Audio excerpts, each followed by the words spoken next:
Hello children, I am going to teach you geography lesson 3rd, our changing earth.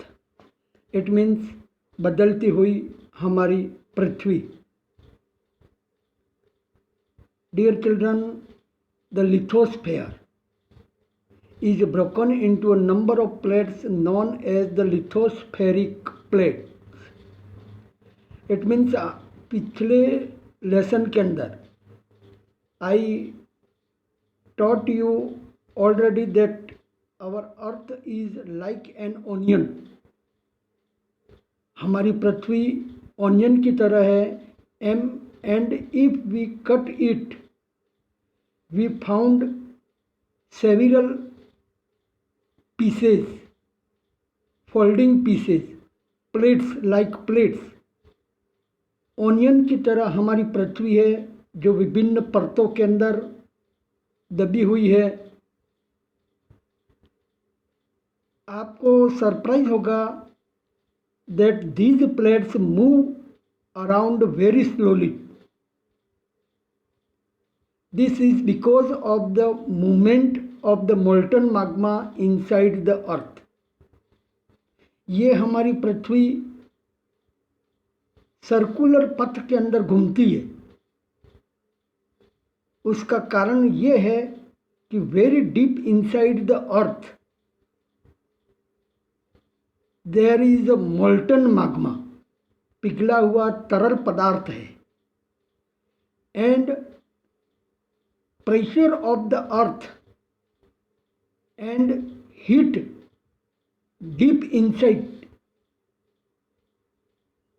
उसकी वजह से जो very deep inside अर्थ के नीचे, बहुत नीचे गहराई के अंदर ये तरल पदार्थ पाया जाता है और जिसके ऊपर हमारी पृथ्वी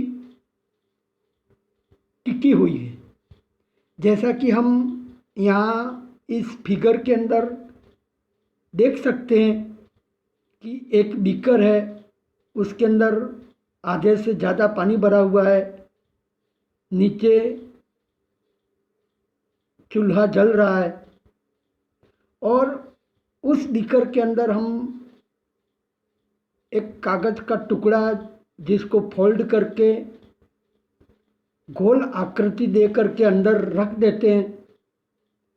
और जैसे ही ये चूल्हा जलता है, बीकर का पानी गर्म होता है, तो वह गोल आकृति पेज की, कागज़ की, जिसको गेंद की तरह हमने बना करके अंदर रख दिया है, वो घूमता रहता है सर्कुलर पथ के अंदर. इसी तरह से हमारा पृथ्वी भी deep inside the earth molten magma है, उसके ऊपर हमारी पृथ्वी तैरती रहती है. और उसके लिए ये दो फोर्सेस काम करते हैं, दो शक्तियाँ काम करती हैं. फर्स्ट है एंडोजेनिक फोर्सेस और exogenic forces. Endogenic forces it means जो कुछ पृथ्वी के अंदर परिवर्तन होता रहता है.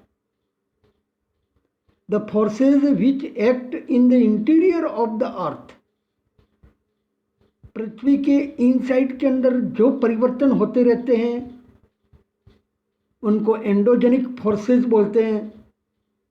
और आउटसाइड द अर्थ, पृथ्वी के ऊपर जो परिवर्तन होते हैं उनको एक्सोजेनिक फोर्सेस कहते हैं.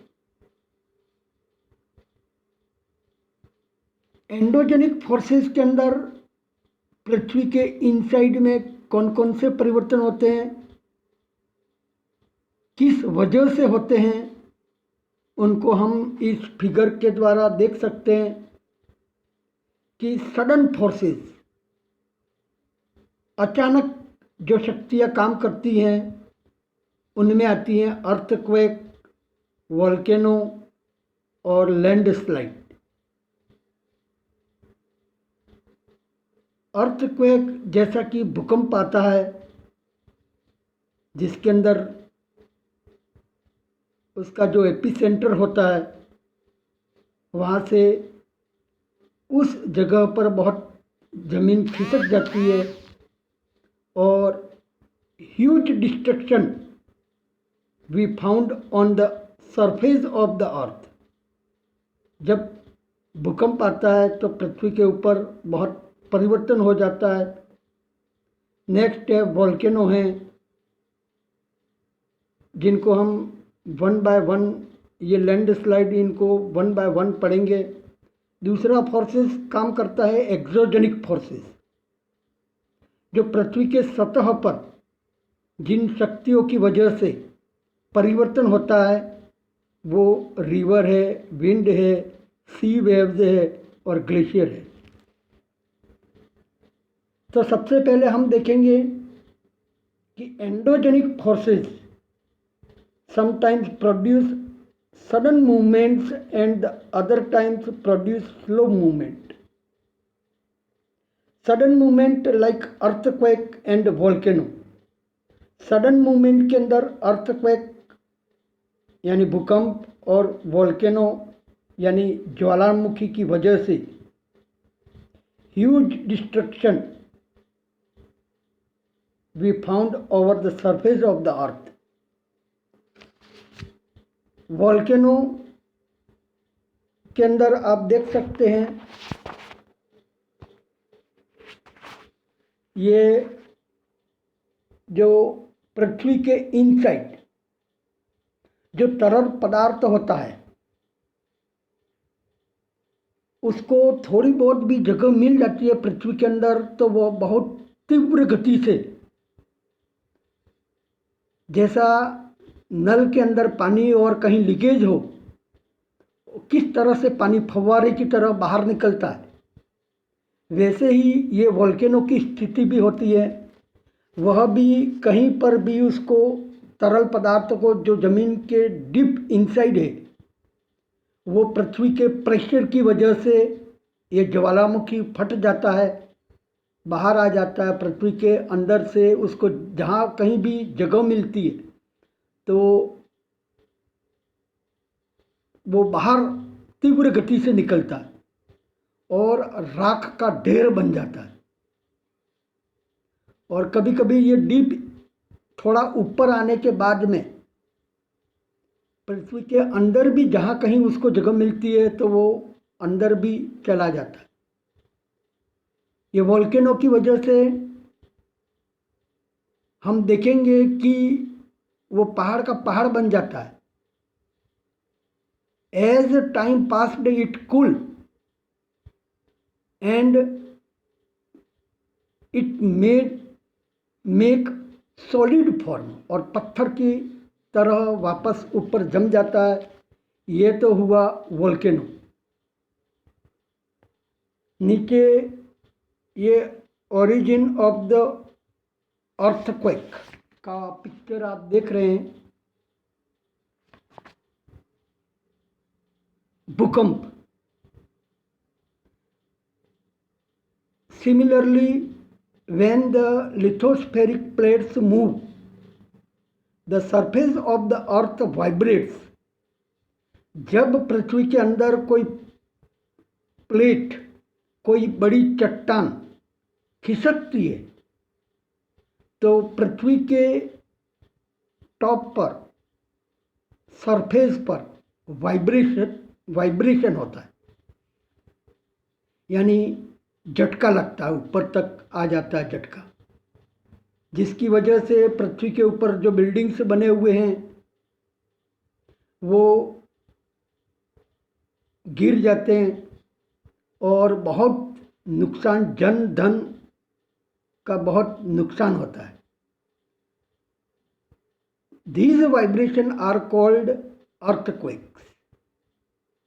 और अर्थक्वेक का जिस जगह से मूवमेंट स्टार्ट होता है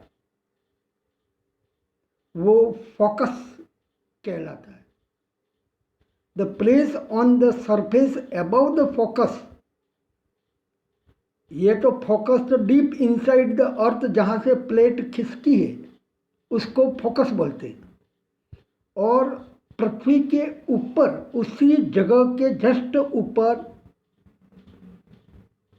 surface above the focus is called the epicentre. उसको एपीसेंटर बोला जाता है।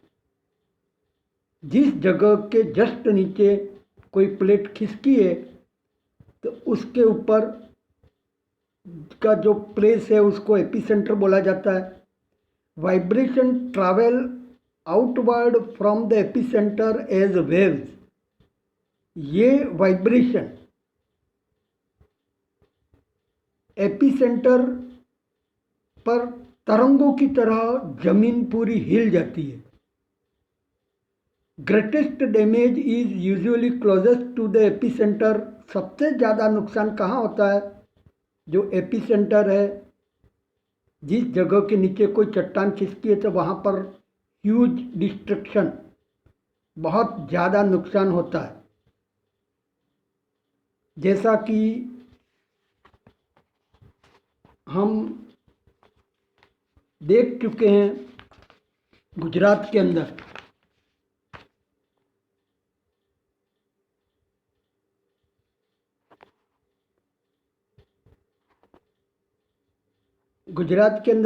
हम देख चुके हैं कहाँ पर? कच्छ भुज के अंदर। भुज वहाँ पर 2001 के अंदर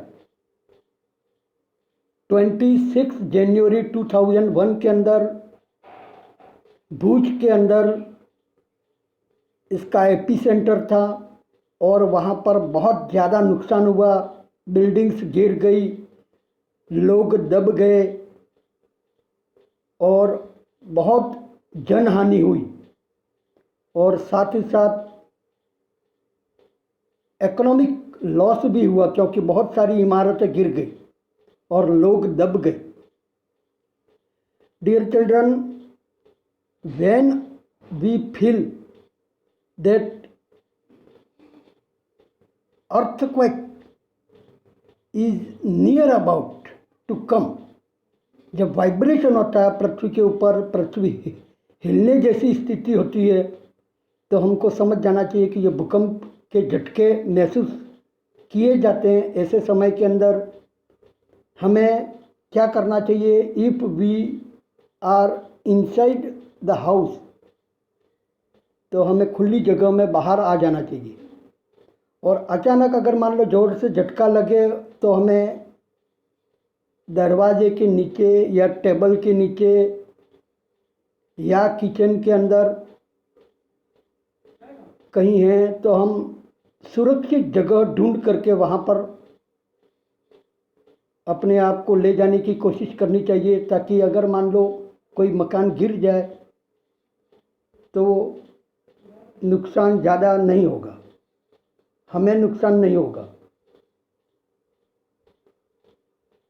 अर्थक्वेक जब आता है तो सबसे पहले जानवरों को पता चल जाता है। जैसे हाथी चिंगारता है और स्नेक है वह अपने बिल से बाहर आ जाता है, और समुद्र के अंदर जो मछलियाँ है वो भी बाहर आने की कोशिश करती है। तो ये सबसे पहले अर्थक्वेक आना होता है, उसके पहले जानवरों को पता चल जाता है।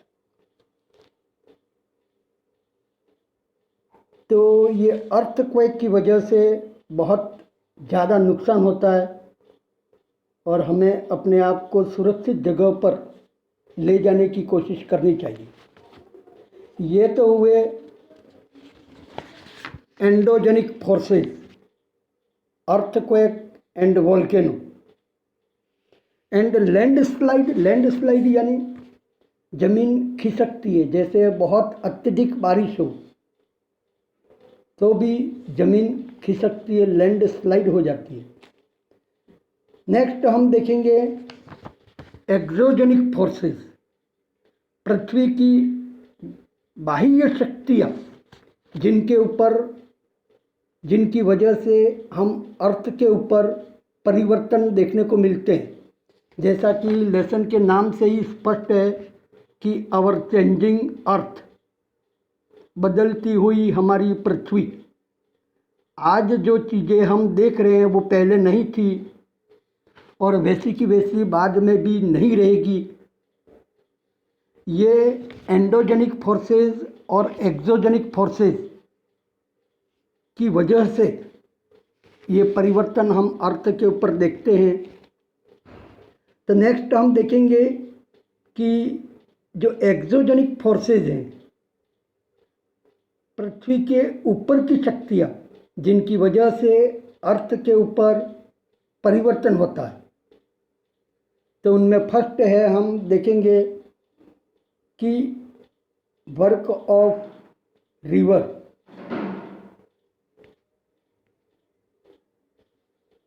रिवर की वजह से अर्थ के ऊपर क्या क्या परिवर्तन होता है।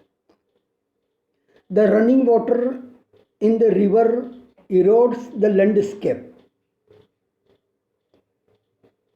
In the rainy season, we see that rivers flow full of water.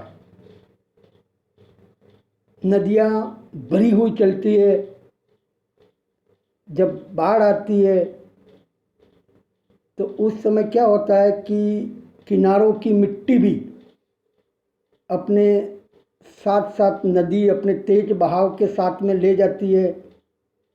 पहाड़ों के ऊपर से भी मिट्टी का कटाव हो जाता है और नदियाँ अपने साथ मिट्टी के कटाव को खींच करके आगे ले जाती है। ये आप वाटरफॉल पिक्चर के अंदर देख रहे हैं।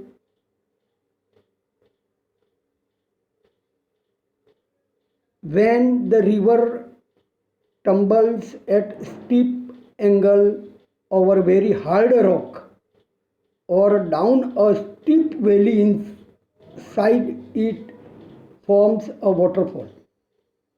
जब कठोर भूमि से या चट्टान के ऊपर से जब कोई पानी की धारा ऊपर से नीचे गिरती है तो उसको बोलते हैं वाटरफॉल। ऊंचाई से पानी जब नीचे गिरता है तो उसको वाटरफॉल बोलते हैं। जब ये रिवर प्लेन एरियाज के अंदर आती है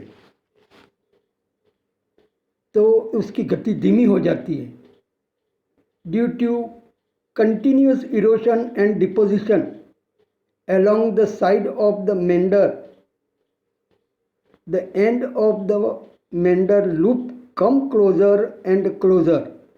In due course of time, the meander loop cuts off from the river and form a cut-off lake, also called an oxbow lake.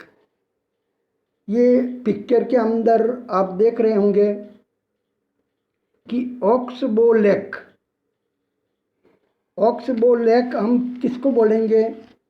In rainy season when rivers water go with full speed, जब भरा हुआ पानी बहता है और after some month in winter or about to end of the winter, we see that reverse water है वो कम हो जाता है और कहीं साइड में जो खड्डा होता है, नदी का बहाव पूरा भरा पड़ा रहता है और थोड़ा कम होने को होता है, उस समय कुछ पानी जो साइड में रह जाता है खड्डों के अंदर, उसको ऑक्सबो लेक बोलते हैं।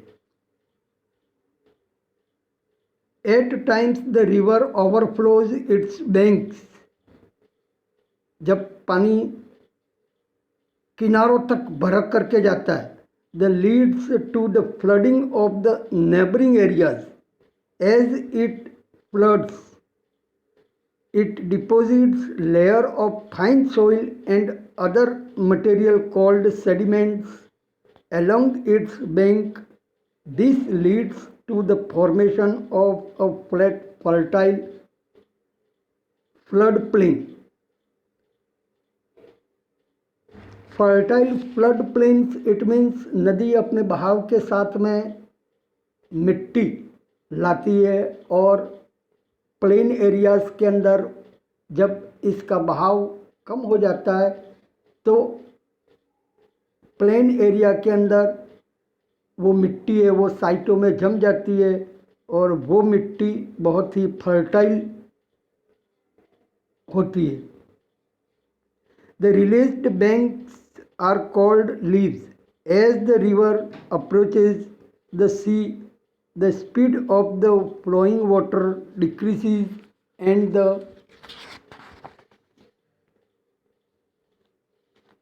river begins to break up into a number of streams called distributaries. The river becomes so slow that it begins to deposit its load. Each distributary forms its own mouth. The collection of the sediments form all the mouths form a delta. Delta किसको बोलेंगे? जो नदी full water के साथ में बह रही है और आगे जा कर के वो टुकड़ों में विभाजित हो जाती है और बीच में जो ज़मीन रह जाती है उसको डेल्टा बोलते हैं। नेक्स्ट पॉइंट हम देखेंगे वर्क ऑफ सी वेव्स। समुद्र की जो लहरें किनारों से टकराती है उससे भी अर्थ के ऊपर परिवर्तन हम देख सकते हैं। The erosion and deposition of the sea waves gives rise to coastal landforms. Sea waves continuously strike at the rocks, cracks develop. हम देखेंगे कि समुद्र के अंदर जो लहरें आती है वो किनारों पर जो चट्टानें होती है उनसे टकराती है। वो चट्टानों के अंदर धीरे धीरे टकरा टकरा करके उन चट्टानों के अंदर होल हो जाते हैं, छेद हो जाते हैं। क्योंकि लगातार ये वेव्स तीव्र गति से आकर के चट्टानों से टकराते हैं तो उनके अंदर होल हो जाते हैं। Over time they become larger and wider, thus hollow like caves are formed on the rocks. इस तरह से ये चट्टानों के अंदर गुफा की तरह अंदर बहुत खड्डे हो जाते हैं चट्टानों के अंदर, जिनको हम गुफाओं की तरह देख सकते हैं। They are called sea caves, जिनको हम सी केव्स बोलते हैं। As these activities become bigger and bigger, only the roof of the cave remains. टकरा टकरा करके ये साइटों का जो पत्थर की जो साइटें हैं वो भी ख़त्म हो जाती है और ऊपर सिर्फ छत की तरह पत्थर बच जाता है। Further erosion breaks the roof and only walls are left. फिर धीरे धीरे ये ऊपर वाली जो छत की तरह बना हुआ था पत्थर, वो भी लहरों के टकराने से वो भी ख़त्म हो जाता है, रूप भी ख़त्म हो जाता है और ओनली पत्थर के साइटों की हैं पत्थर वो बच जाता है दीवारों की तरह। These wall like features are called stacks. ये जो दीवारों की तरह पत्थर बच जाता है साइटों में उनको स्टेक्स बोलते हैं। नेक्स्ट हम देखेंगे कि work of ice. We found in our northern part of India, Himalayas. हम देखते हैं उसकी ऊंची ऊंची चोटियाँ देखते हैं, तो उन ऊंची ऊंची चोटियों के ऊपर top of the mountain range we found snow, और ये in summer season the snow melt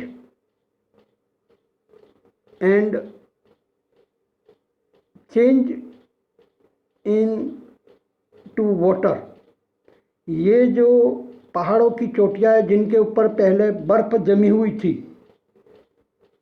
और गर्मियों के सीज़न के अंदर वो वाटर, ये स्नो है, वो पिघल करके melted in the form of water, पानी बन जाता है। तो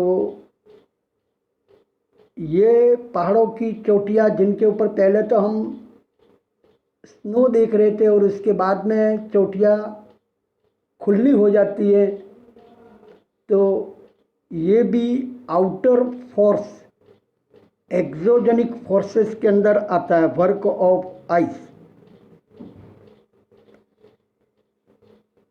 glaciers carve out deep hollow there. As the ice melts, they get filled up with water and become beautiful lakes in the mountains। कहीं कहीं हम पहाड़ों के बीच में लेक्स, झीलें भी देखने को मिलती है। जैसे कि ये पहाड़ों के ऊपर से बर्फ़ पिघलती है in the form of water, it come down side and it become beautiful lakes. The material carried by the glacier such as rocks, big and small, sand and silt gets deposited. These deposits form glacier moraines. तो ये तो हो गया work of ice. Next हम देखेंगे work of wind. हवा की वजह से भी अर्थ के ऊपर बहुत कुछ परिवर्तन हम देख सकते हैं। ये भी आउटर फोर्स है, एक्सोजेनिक फोर्सेस के अंदर ही आता है वर्क ऑफ विंड। हवा की वजह से भी हम अर्थ के ऊपर परिवर्तन देखते हैं। An active agent of erosion and deposition in the desert is wind. इसका एग्जाम्पल हम डेजर्ट एरिया के अंदर देख सकते हैं कि हवा की वजह से रेत उड़ करके, सैंड एक जगह से उड़ करके दूसरी जगह, जब हवा का बहाव कम हो जाता है तो वहाँ पर रेत जम जाती है, तो रेत के टीले बन जाते हैं। जहाँ पर टीले नहीं थे वहाँ पर टीले बन जाते हैं और दूसरी जगह की रेत उड़ करके दूसरी जगह चली जाती है। तो ये जो परिवर्तन हम देखते हैं वो एक्सोजेनिक फोर्सेस में आता है, work of wind. In desert you can see rocks in the shape of a mushroom, commonly called mushroom rocks. ये हवा की वजह से मशरूम रॉक्स निर्मित होती हैं। Winds Erode the lower section of the rocks more than the upper part। नीचे से रेत उड़ करके खाली हो जाती है और ऊपर जम जाती है। कई साल गुजरने के बाद में ये जो रेत हैं वो रॉक का रूप धारण कर लेती है, चट्टान बन जाती है। हवा के प्रेशर की वजह से चिपक जाते हैं ये रेत के कण और फिर पत्थर का रूप ले लेते हैं। Therefore such rocks have narrower base. इनका हवा की वजह से जो नीचे साइड के रेत के कण हैं वो टूट करके ऊपर चले जाते हैं। एंड वाइडर टॉप, और ऊपर से वाइडर यानी चौड़ा हो जाता है पार्ट, तो उनको बोलते हैं mushroom rocks. When the wind blows it lift and transported sand from one place to another. When it stops blowing, the sand falls and gets deposited in low hill like structure. These are called sand dunes, जिनको हम रेत के टीले बोलते हैं। When the grains of the sand are very fine and light, the wind can carry it over very long distance. When such sand is deposited in large area, it is called loess. Large deposits of loess is found in China. तो ये loess जिनको बोलते हैं वो अधिकतर China के अंदर पाए जाते हैं। तो डियर चिल्ड्रन, हमने इस लेसन के माध्यम से देखा कि बदलती हुई हमारी पृथ्वी किन किन वजहों से हमारे अर्थ के ऊपर हम परिवर्तन देख सकते हैं, उसको इस लेसन के माध्यम से हमने अच्छी तरह से समझा। अब मैं क्वेश्चन आंसर भी आपको सेंड कर रहा हूँ। आप नोटबुक के अंदर क्वेश्चन आंसर लिखें और लर्न करें।